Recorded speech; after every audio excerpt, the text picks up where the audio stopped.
दिल्ली के झांसी रानी रोड जहां पर अंबेडकर भवन है और यहां पर मैं आपको बता दूं कि 25 राज्यों से लोग आए हुए हैं। मनरेगा जो योजनाएं है उसको लेकर 2 दिन का अधिवेशन भी चला और इस अधिवेशन में जो समिति है उसने एक फैसला किया और प्रधानमंत्री हो या और भी जो भी मंत्री है उनको एक ज्ञापन भी दिया गया मनरेगा की मांगों के लिए। तो हम जानना चाहेंगे इन लोगों से क्या क्या मांगे इन्होंने रखी है और कब तक का किसको क्या टाइम दिया। जी, क्या नाम आपका?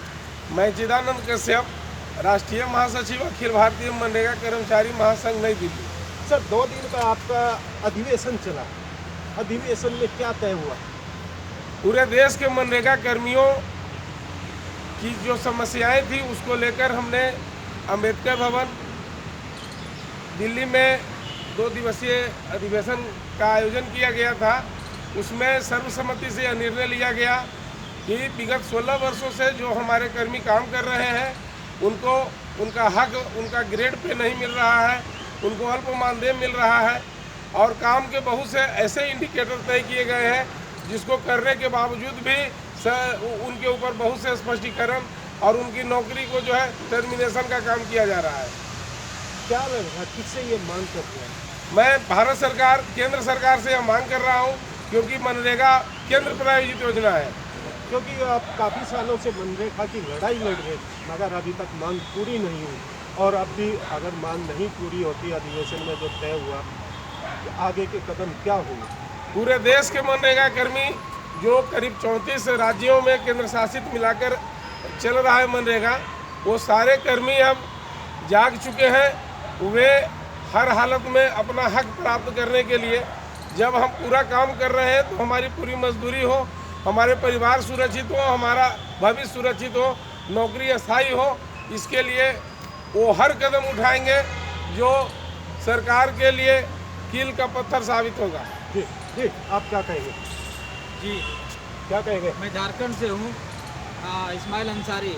मैं कहना चाहता हूँ सरकार से मेरी मांग ये है कि हमारी जो नौकरी है उसको पक्की की जाए। हाँ, हम 16 वर्षों से काम कर रहे हैं लेकिन हमारी जो मजदूरी होनी चाहिए वो नहीं मिल रही है। कितनी मजदूरी अभी मिल रही है? अभी मजदूरी 200 कुछ रुपए है 200 कुछ एक दिन की। अगर सरकार की बात करें वो तो 500 या 700 रुपये पर डे बता रही है। 237 कर्मचारियों को मात्र 5-6 हज़ार मिलते हैं।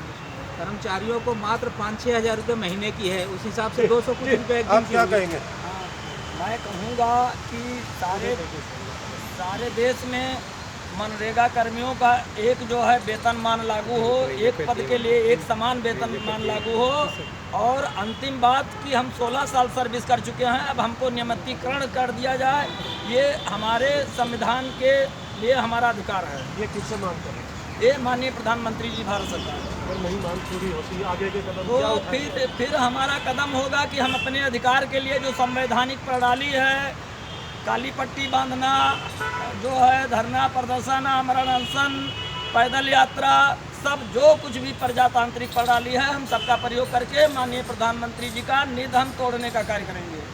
कितने लोग मनरेगा में जॉब करते हैं?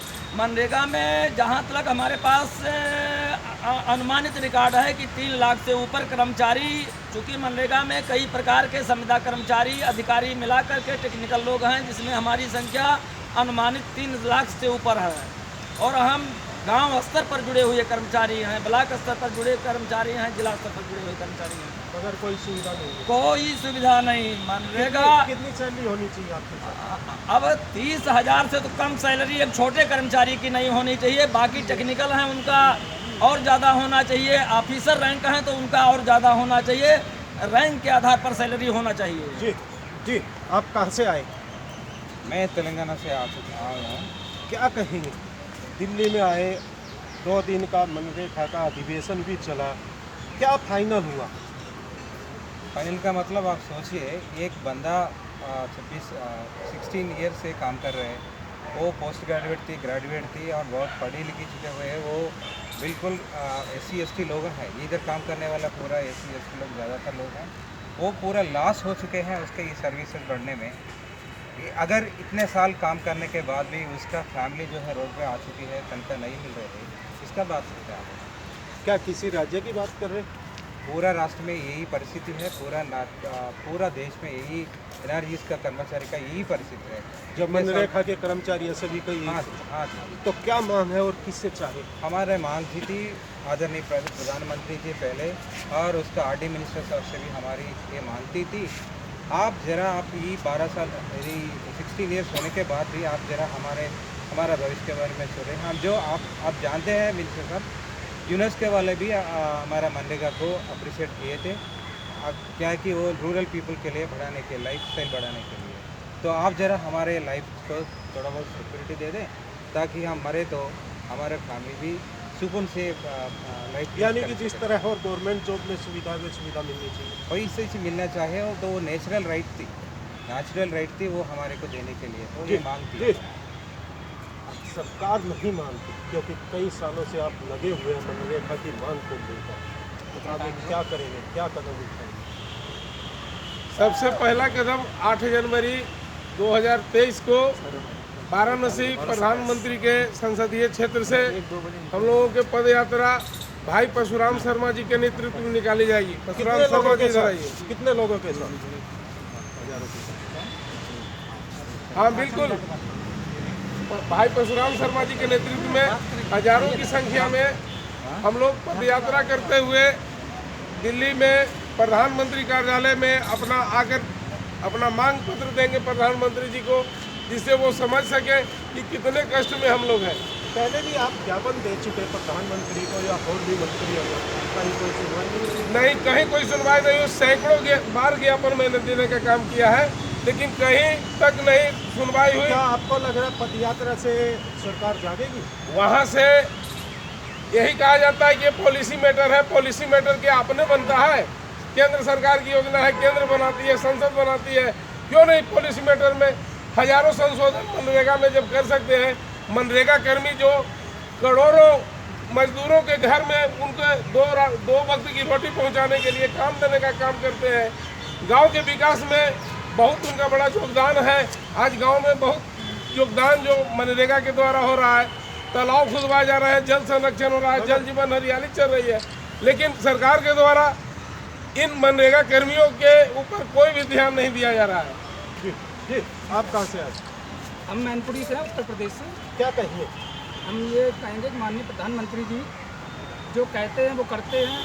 अब तक जो हमारी मांग उठाई गई है उस मांग को सही तरीके से जो जितना क्षमता थी उठाया गया, लेकिन अभी तक सुनवाई नहीं हुई है।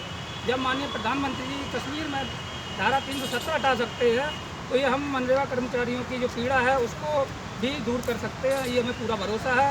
और इसी आशा और विश्वास के साथ माननीय प्रधानमंत्री जी के संसदीय क्षेत्र से पद यात्रा को शुरू करते हुए हजारों की संख्या में दिल्ली के लिए कूच करेंगे। हमें पूरा भरोसा हमारे माननीय प्रधानमंत्री जी हमारी पीड़ा को सुनेंगे और उसका संशोधन भी करेंगे। तो यहाँ पे हमने बात की जो लोग हैं बाहर राज्यों से आए, मनरेगा में जो मांगे हैं, सैलरी की बात हो या फिर जो गवर्नमेंट सुविधा होती है एक नौकरी वाले की, वह सारी सुविधा होनी चाहिए। और जैसे आरोप भी लगाया जा रहा है कि सैलरी भी उनको टाइम पर नहीं मिल रही है। अगर सरकार नहीं सुनती, जैसे इन्होंने बताया कि 8 जनवरी से प्रधानमंत्री के जो गढ़ कहा जाता है बनारस, वहाँ से पद यात्रा निकाली जाएगी और दिल्ली में प्रधानमंत्री के कार्यालय तक वो पद यात्रा निकाली जाएगी। इसके बाद अगर फिर भी नहीं सुनवाई होती तो जैसे अभी इन्होंने बताया कि अनशन हो या काली पट्टी हो, जो भी इन पे होएगा अपनी मांगों के लिए, मनरेगा के जो लोग हैं उनकी मांगों के लिए हर कुछ ये करेंगे। हर खबर से आज आपको